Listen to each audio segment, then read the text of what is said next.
Good morning बच्चों। आज की हमारी वर्कशीट नंबर है 32।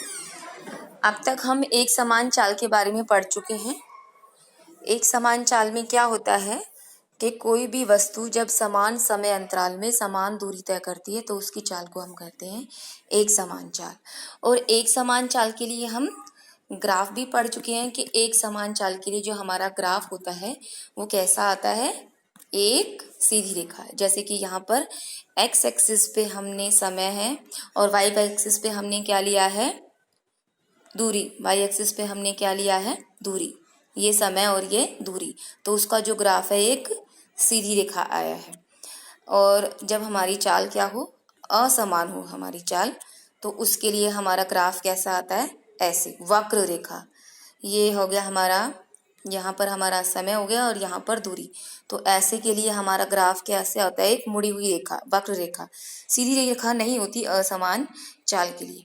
अब हमें करना क्या है, हमें यहाँ पर अगर हमें क्या करना है, हमें यह सीखना है कि अगर हमें किसी भी वस्तु का एक समान चाल का दूरी समय ग्राफ दिया हुआ है, जैसे एक ये वस्तु है, इसमें एक्स एक्सिस पे समय दिखाया गया है मिनट में और वाई एक्सिस पे दूरी दिखाई गई है किलोमीटर में। तो इसका जो ग्राफ है वो मूल बिंदु से एक सीधी रेखा आ रहा है। तो हमें करना क्या है, इस ग्राफ को देखकर हमें उस वस्तु की चाल निकालनी है।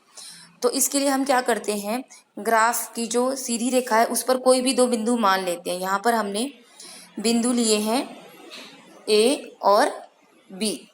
उसके बाद हम क्या करते हैं, इनको दोनों को आगे बी को हम नीचे की तरफ बढ़ाते हैं और ए को हम समानांतर बढ़ाते हैं। ऐसे जब इन दोनों बिंदु, ये दोनों बिंदुओं को आगे बढ़ाया जाता है तो एक पॉइंट पे मिलते हैं जिसको हमने यहाँ पर नाम दिया है सी।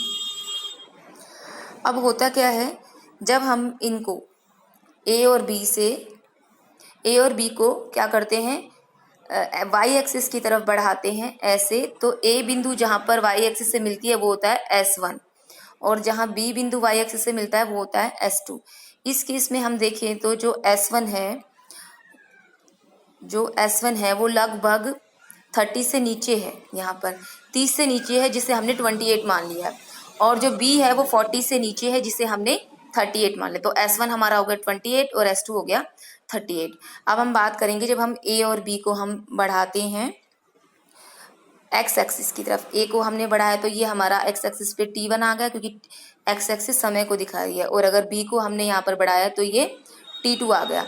तो T1 हमारा 40 से थोड़ा आगे है तो T1 हमारा हो गया 42 मिनट और T2 हमारा 60 थोड़ी पहले हो गया तो ये हो गया 56 मिनट। ग्राफ में ये एग्जैक्ट दिख जाते हैं, ठीक है। तो S1 हमारा 28, S2 38, T1 42 मिनट और T2 56 मिनट। यहाँ पर बेटा किलोमीटर लिखना है हमें, कि हमें समय किलोमीटर में दिया हुआ है। अब हम देखते हैं यहाँ पर कि हमने पढ़ा हुआ है चाल का फार्मूला होता है दूरी बटे समय। तो दूरी यहाँ पर वाई एक्सिस दिखा रहा है और जो समय है वो एक्स एक्सिस। तो दूरी कैसे निकालेंगे, S2 माइनस S1। S2 हमारा 38 है और S1 28।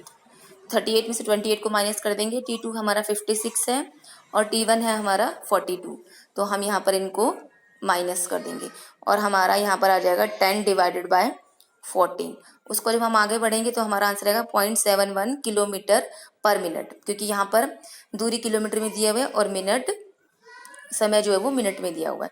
तो इस तरह से हम दूरी समय ग्राफ समान चाल का अगर दिया हो तो किसी भी दो बिंदु को हम चुन लेंगे और फिर उनको एक्स एक्सिस और वाई एक्सिस की तरफ बढ़ाकर हम दूरी निकालेंगे और समय, और फिर उन दोनों को भाग करके हम क्या निकालेंगे, चाल निकालेंगे वस्तु की। अब बेटा हम दूसरे ग्राफ की बात करते हैं। ये ग्राफ हमारा है असमान चाल के लिए। इस ग्राफ को हम स्टडी करते हैं।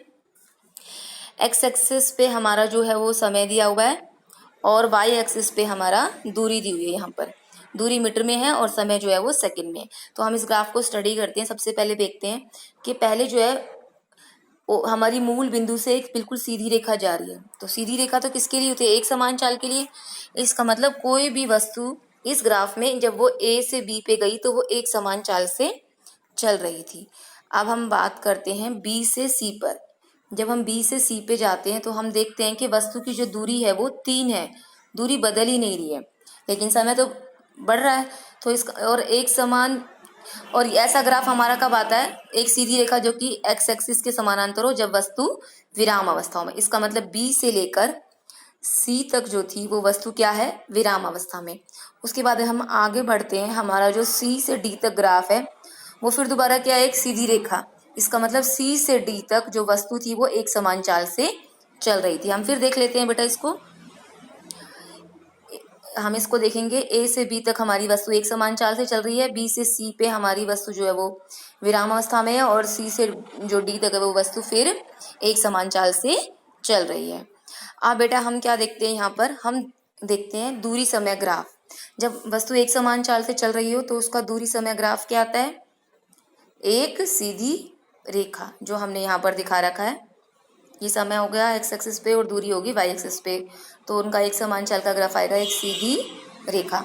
अब हम बात करते हैं कि अगर वस्तु चल रही हो असमान चाल से। असमान चाल क्या होता है, जब कोई वस्तु समान समय अंतराल में असमान दूरी तय करे तो उसको बोलते हैं असमान चाल।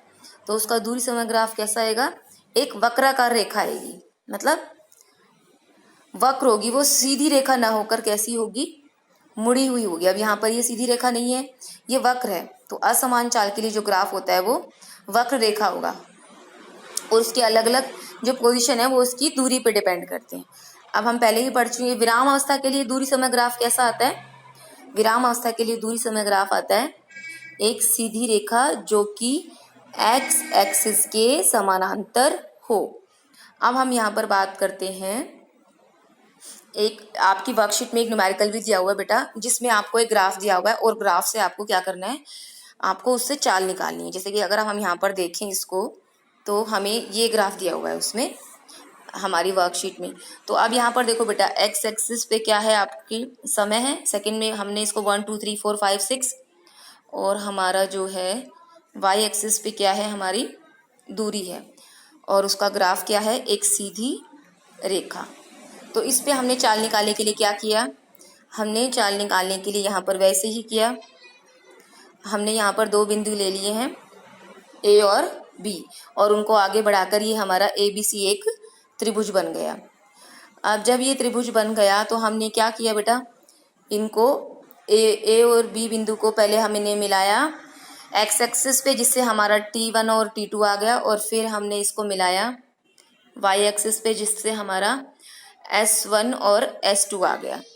अब हम इसमें देखेंगे कि जो हमारा चाल का फॉर्मूला क्या होता है बेटा, दूरी बटे समय। तो दूरी हम S2 माइनस S1 से निकालेंगे। S2 हमारा आया 40 और S1 आया हमारा 30। अगर